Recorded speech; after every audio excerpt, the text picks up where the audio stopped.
Hello everyone, my name is Dravijan and today we are on the topic parts of OS।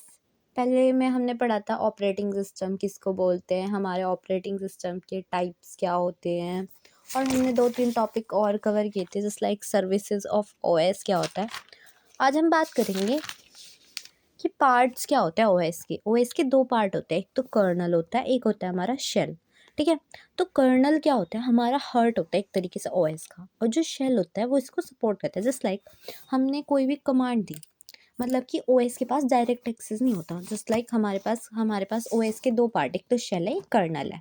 ठीक है, colonel क्या है, heart मतलब कि हार्ट है, यानी कि ये क्या करेगा, मेन फंक्शनैलिटी के प्रोग्राम रहेंगे इसके अंदर, मतलब इसके अंदर प्रोग्राम रहेंगे। अब जो शेल है, जस्ट लाइक यूज़र ने कमांड दी कि मेरे को ओपन करना है, तो शेल के पास वो कमांड आएगी, शेल कर्नल को बताएगा और फिर वो प्रोग्राम वो डिस्क से या फिर कहीं चीज़ से भी लेके आना होगा वो लेके आएगा।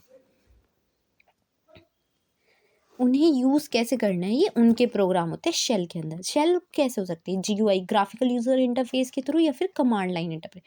जैसे लाइक हम माउस का यूज़ करते हैं, माउस में हम राइट क्लिक करेंगे तो हमारे पास रिफ्रेश वगैरह के ऑप्शन आ जाएंगे, तो वो ग्राफिकल यूज़र इंटरफेस से दिया जा रहा है। अगर हमें कमांड लाइन इंटरप्रेटर से देना है तो हम क्या करते हैं, सीएमडी खोलते हैं अपने लैपटॉप में और फिर वहाँ पे कमांड देते हैं जो भी हमें कमांड्स देनी है, अगर आपने सीएमडी यूज़ किया हो लैपटॉप के अंदर।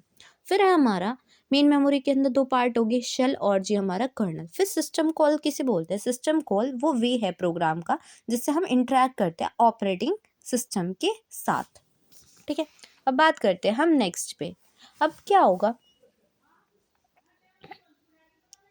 operating system files saved by disk, it cannot be done by particular software, it check its software has permission, if yes then it save the file.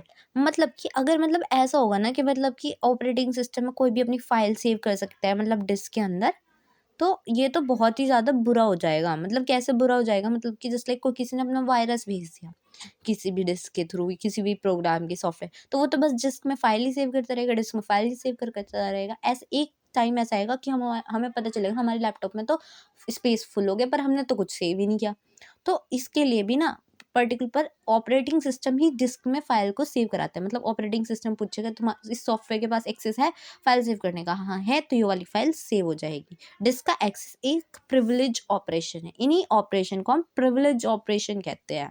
ठीक है, अब है dual mode of operation. 2 mode है operation के, एक तो होता है मॉड बिट 1 जब हम कर्नल स्टेट में होता है, एक होता है हमारा मॉड बिट 0 तो हमारा जो होता है वो कर्नल स्टेट में होता है, और जो मॉड बिट 1 होता है वो हमारे यूज़र स्टेट में होता है।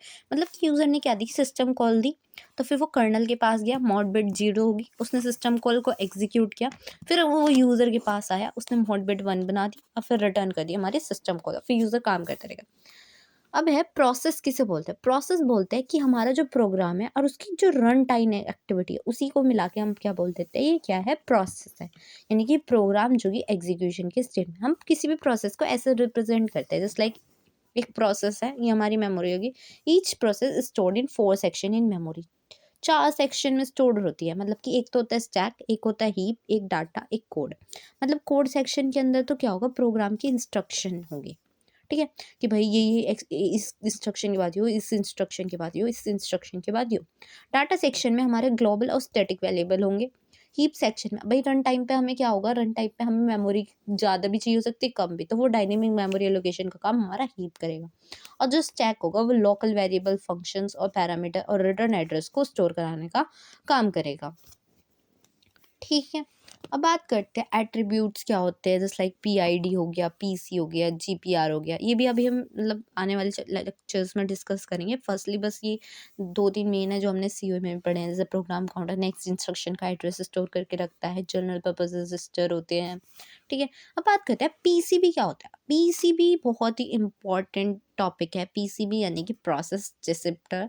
इसका मतलब कि ये क्या काम करेगा, ऑल्सो नोन एज, ठीक है, ये इसके नाम से भी जाना जाता है। और जी मतलब कि हम बात करते हैं कि मतलब इसको पीसीबी ही क्यों बोलते हैं, मतलब क्या है ये, तो क्या होगा, मतलब कि ऑपरेटिंग सिस्टम में तो मल्टीपल प्रोसेस एक साथ रन करती रहती है। अब मल्टीपल प्रोसेसेस एक साथ रन कर रही हैं, अब मल्टीपल प्रोसेसेस एक साथ रन तो कर रही हैं, तो पर सीपीयू को कौन सा पता चलेगा कि कौन सी प्रोसेस चल रही है करंट, और जी नेक्स्ट प्रोसेस कौन सी होगी।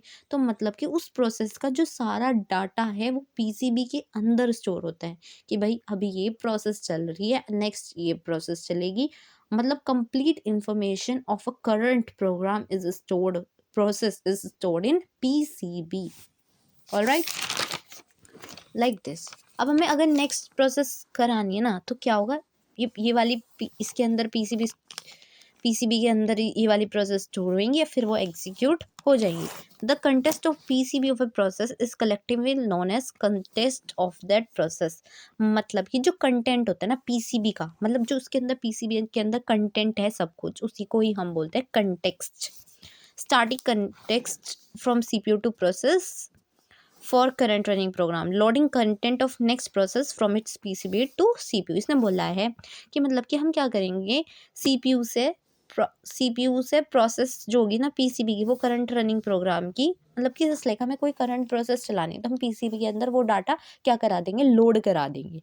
ठीक है, और अगर हमें लोड करनी next process from its PCB to CPU, मतलब वो ये है कि मतलब हमें अगर नेक्स्ट प्रोसेस रन करनी, पहले पीसीबी अंदर के अंदर डाटा जाएगा, फिर वो यहाँ लोड हो जाएगा सारा।